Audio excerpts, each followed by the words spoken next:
Ce soi-disant miracle d'un cadavre prétendu ressuscité.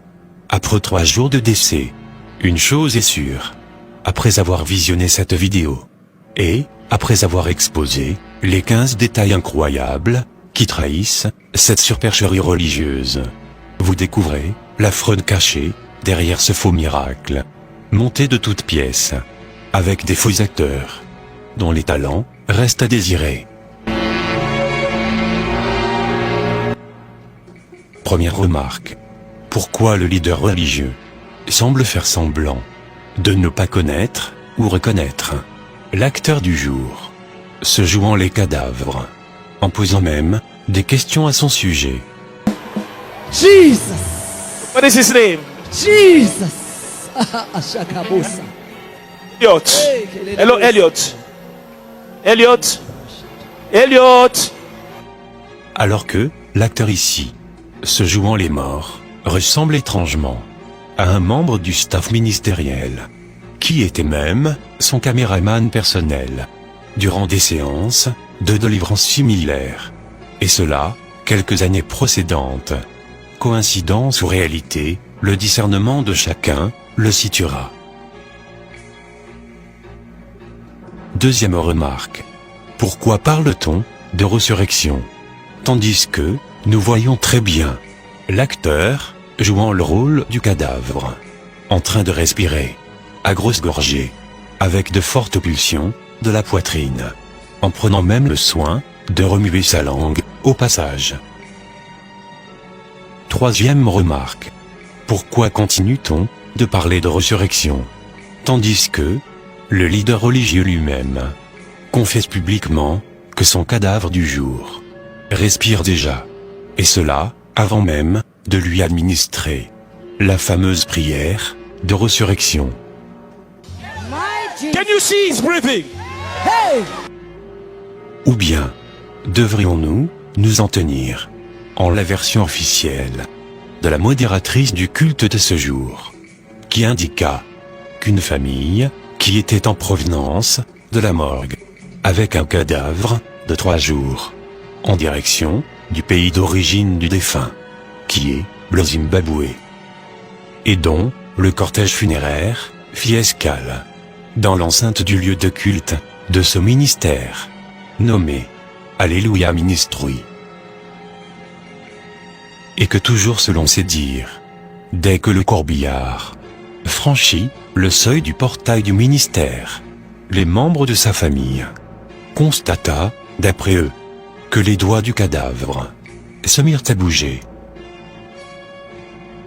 C'est alors que la modératrice du culte vint alerter le leader religieux de ce ministère. Écoutons-la avec ses propres explications. Something is happening as the funeral parlor drove over the church door.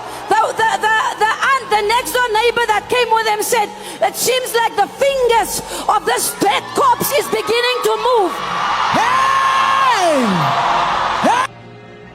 Mais cette explication de la modératrice du culte n'est malheureusement pas convaincante, et cela nous ramène à notre 4e remarque, qui est comme suit. Comment les membres de la famille ont-ils constaté les doigts du cadavre bouger dans un cercueil sans vitre de vision, en plus avec une couverture qui ne révèle aucunement la position du corps? 5e remarque. Et chose bizarre, pourquoi les membres de la famille endeuillée continuent de maintenir le soi-disant défunt cloîtré dans un cercueil fermé, avec le risque d'étouffement, avec en plus les crochets de sécurité toujours en place, dans l'attente du leader religieux, dont ils n'avaient pourtant aucune certitude qu'il interromprait l'élan du culte, afin de sortir à leur rencontre, alors que les mêmes membres de la famille prétendent avoir vu les doigts du cadavre bouger. Qui d'entre nous garderait son proche frappé par la mort, et en plein début de résurrection, dans un cercueil fermé, et en plus verrouillé, sans avoir la curiosité de l'ouvrir, en vue de faire une vérification, avant l'arrivée sur les lieux, du pasteur.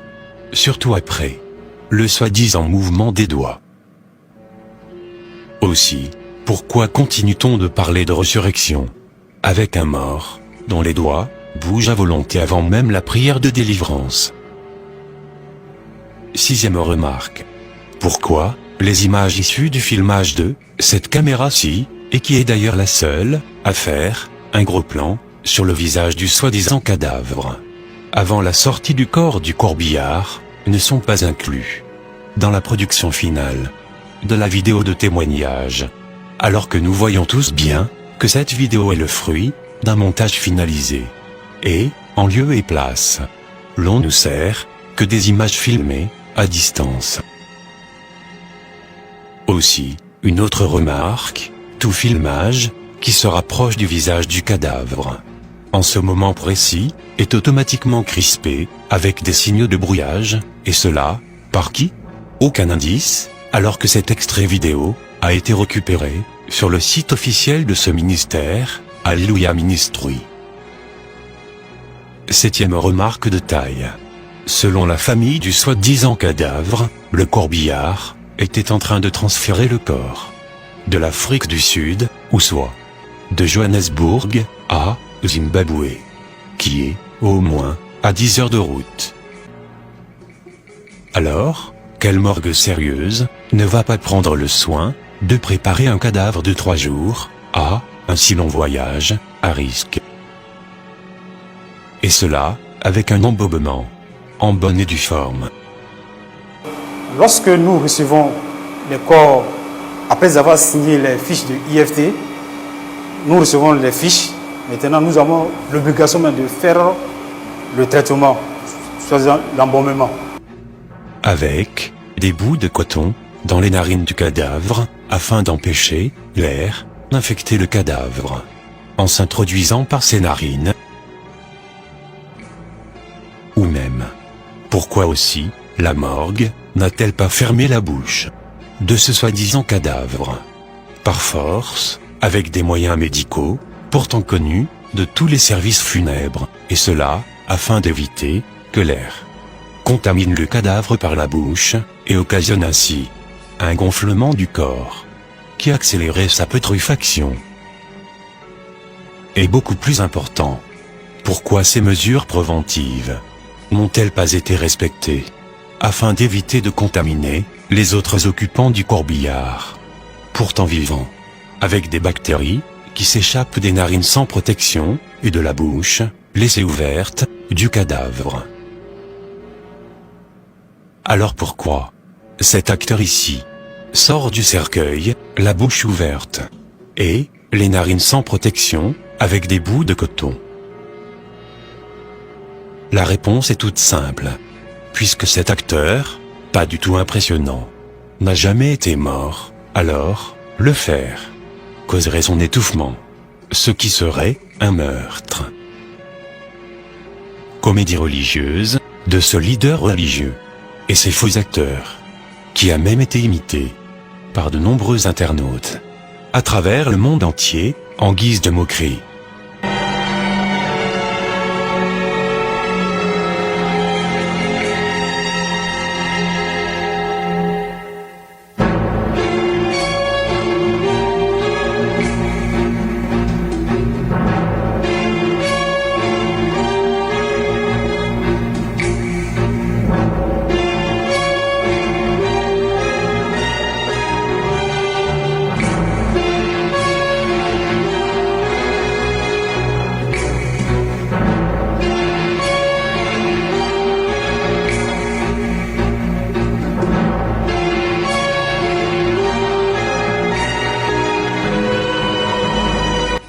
Huitième remarque.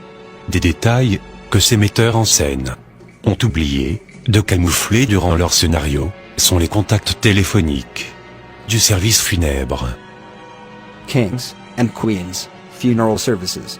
À qui appartient le corbillard loué pour leur théâtre, et dont les responsables ont enfoncé le clou, en faisant les démentis formels suivants sur les médias audiovisuels sud-africains. 1. le soi-disant cadavre n'a jamais été admis dans leur morgue. De 2. Ils n'ont aucune trace administrative d'une autre morgue sur l'origine de ce cadavre et des papiers de décès le concernant. De 3.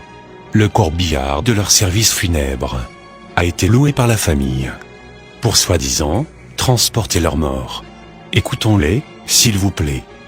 Kings and Queens Funeral Services says it did not have the body in its mortuary.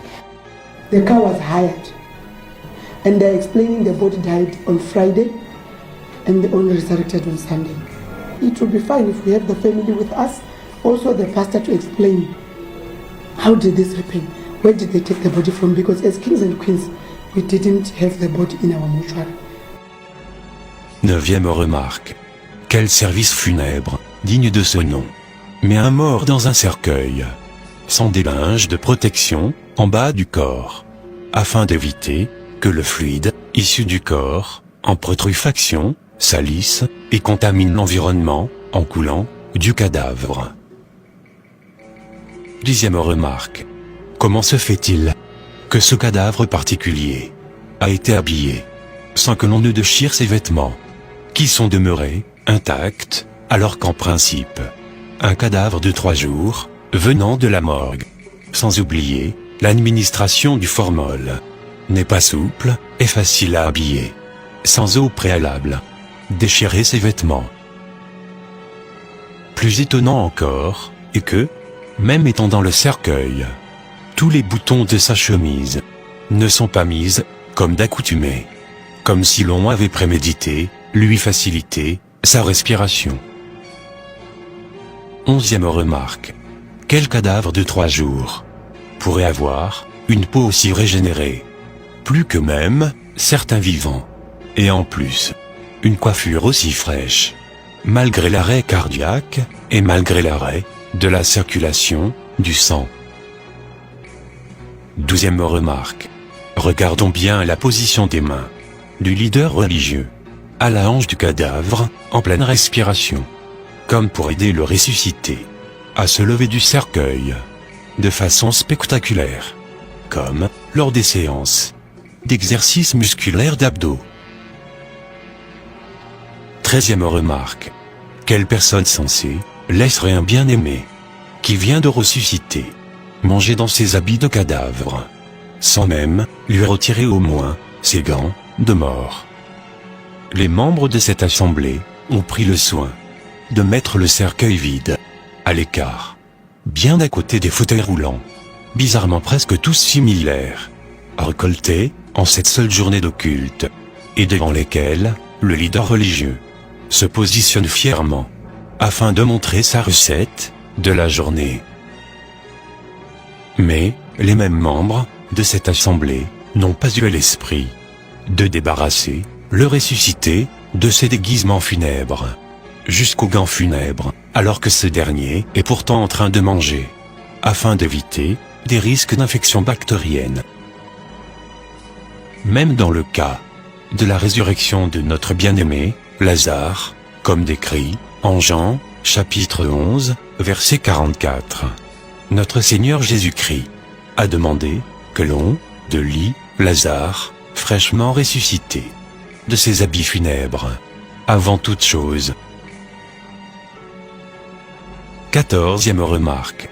Quel membre de famille qui, après avoir perdu un être cher, durant 3 jours de séparation, et qui, après sa résurrection, montre si peu d'émotion? Examinons ensemble les larmes presque inexistantes du propriétaire de maison du ressuscité. À présent, examinons l'attitude étrange de celui qui est supposé être le frère du ressuscité.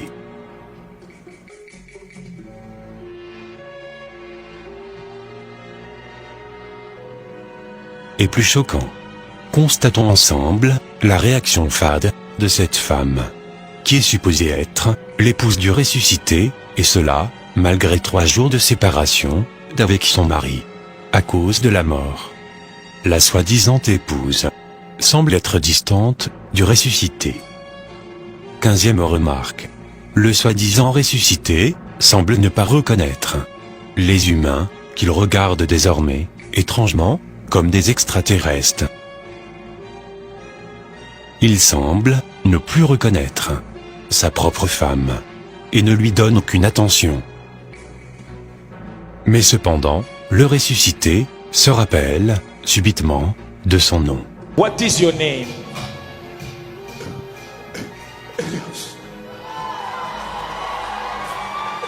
You didn't hear that. What is your name?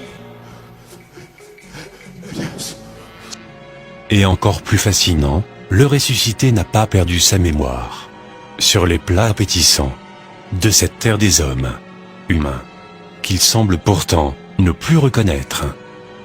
Le ressuscité se souvient même de comment mélanger les différents ingrédients dans son assiette afin de savourer un bon goût au finish.